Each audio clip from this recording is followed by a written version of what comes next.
Welcome back to the program. If you're just joining us, this is the big story right here on KTN News at a time when the fate of Henry Rotich, that is Treasury Cabinet Secretary, still hangs in the balance after several members of Parliament already signed a petition that will see him impeached. In studio, I have Didmus Barasa. He is the Member of Parliament Kimilili and the man behind this impeachment motion, and Honorable Jared Okello is joining us all the way from the coastal city of Mombasa. He is the Nyando Member of Parliament. Now, Didmus, you've had Jared's point of view earlier, and he's saying that there are some sort of disagreement within your own political party, that is Jubilee. You're going to tell our viewers how many signatures you've already had. But now that there seems to be some sort of back and forth within your own political party, does this mean that, you know, your motion is already dead on arrival? I think, let me tell you for free, that today I got the signature of the Jubilee Majority Whip, the Honorable Benjamin Wasiali. This is not a party matter, but it's a process that is being driven by myself, of course, within the National Assembly. So the fact that our Majority Whip, the Honorable Benjamin Wasiali, has appended his signature. And even in ODM, I have ODM members of Parliament, Jared Otieno's colleagues, who have appended their signature. You know, we have reports, committee proceedings that clearly indicates that we have serious grounds to indict CS Henry Rotich.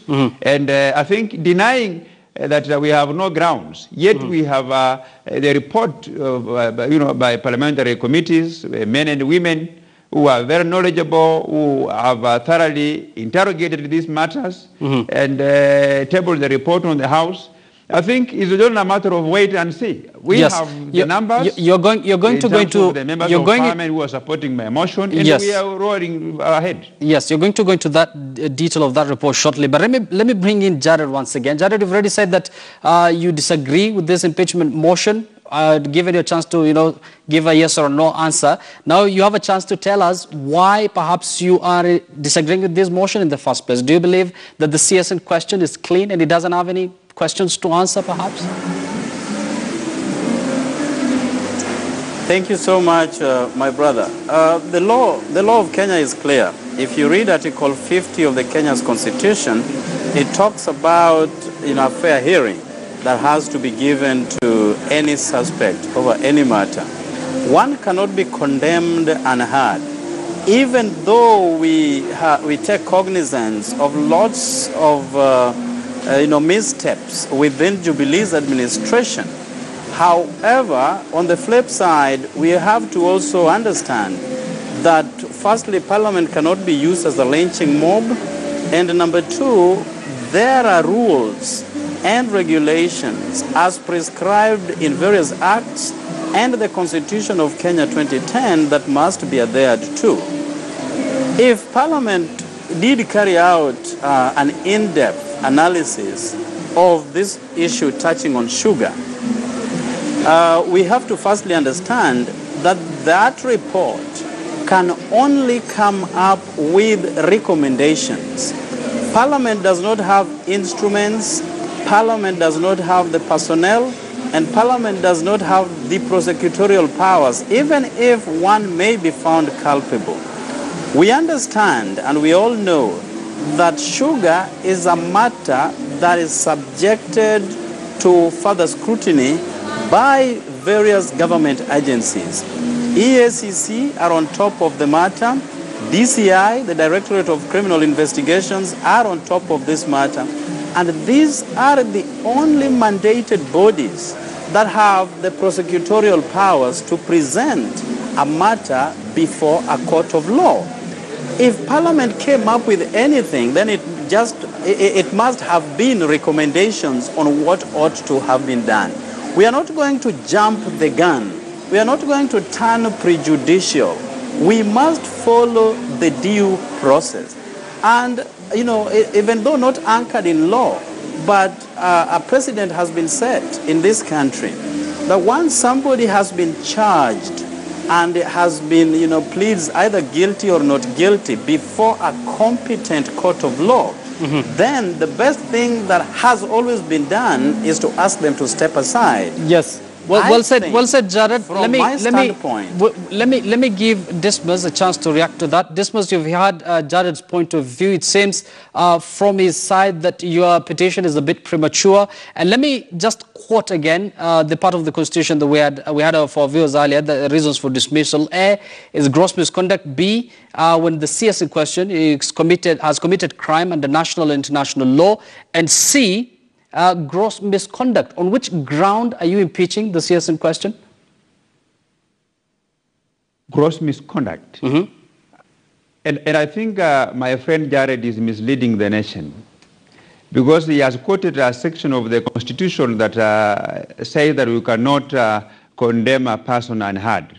We are not condemning the CS. What the motion intends to do is that it's a way of urging the House to support my motion, so that once the House supports my motion by way of approving it, then the Speaker will form a committee that will begin investigations, and they will give the CS a chance to appear and clear himself. The committee can even come up with the recommendations to say that to clear the CS, or if they will say that the CS is implicated, then a report will be forwarded to the President to make a decision of to dismiss that particular CS. And Jared also saying that I've jumped the gun is completely not true. I'm following the laid down procedures of impeaching the CS. What I'm doing now is that I'm lobbying members of Parliament to support my motion. And you do so by, printing, some kind of a petition where they can append their signatures, so that once the signatures are enough as prescribed by law, then I will table a motion in Parliament. So what I've done today is that I have begun the very first process of collecting signatures. So once I have enough signatures, I will go ahead and table the motion in the National Assembly. Then the members of Parliament will debate, and by way of vote, either supporting it or dismissing it, and we will be able to move forward. So yes, saying that I'm jumping the gun, I'm condemning the CS unheard, that we have no prosecution powers. I mean, when you are impeaching a person on the grounds of gross misconduct, you did not it's not really a prosecution process. But what some of your fellow members of Parliament are saying, that this is a matter that is still being investigated by, the DPP, the DCI. Actually, there is a parliamentary committee that is yet to table. I think they've already tabled the sugar probe report. Don't you think it could have been better or prudent for you to wait at least for the sugar probe, to be, the report to be debated in Parliament, then you come up with the impeachment motion? Parliament is very independent. Parliament doesn't depend on the Director of Public Prosecutions. It doesn't depend on DCI. It doesn't depend on the court process. It doesn't. Parliament conducts its affairs independently. And you remember, even when the name of Dr. Chumo was brought in the House for approval, even though the law says that such a person is presumed innocent until proved guilty by the court of law, but we never approved his name. So the proceedings, Parliament conducts business not depending on what the DCI or the Director of Public Prosecution is doing.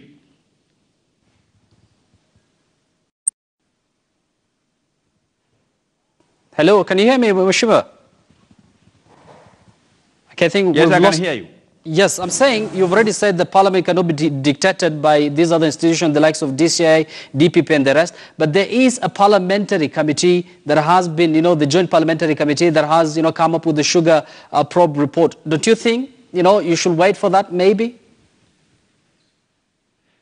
I am not proceeding with this motion based on the report of the joint committees of trade and that one of agriculture. But you see, already the report was tabled in Parliament. Even if it has not been adopted, but we have the committee proceedings where the as bodies were appearing before it, giving their submissions. We have documents that are being submitted before them, and they can even form the basis of supporting my grounds. And the report on the Committee of Land was already adopted, is in the public domain. So in terms of whether I have grounds or not, or whether until the committee concludes its findings. It doesn't really matter because I already have the fact that I believe I have enough grounds to come up with a conclusion that the charges that I want to prefer against Rotich, the CS Rotich, over gross misconduct are well supported. I have enough facts. As we conclude, let me pose this question to both of you, but let me begin with the Honorable Jared from Mombasa.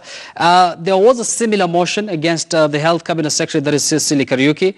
That motion did not see the light of the day. And then there was another motion, impeachment motion against Interior Cabinet Secretary Fred Matiang'i. That also did not see the light of the day. Honorable Jared, let me begin with you. Do you think this impeachment motion against the CS Treasury is going to have enough engine oil to go through Parliament? Firstly, in my opening remarks, I did indicate that Jubilee is stratified deep down the middle. We saw even in the last Parliament how an impeachment motion was brought against the current Kirinyaga governor, Madam Anne Waiguru, over improprieties touching on NYS of that regime. And the way Jubilee mobilized themselves and stood behind her and thwarted the efforts to see this madam step aside for further investigations to be carried out.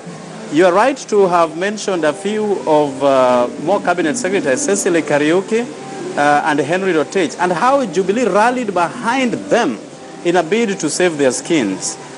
That is why I'm saying what we can now see is a divided Jubilee deep down the middle, where you have Uhuru axis and William Ruto's axis coming to fight each other. And that is why we are saying, as NASA Coalition and ODM, to be quite specific, that we will not engage in intra-Jubilee wars. We are going to keep off.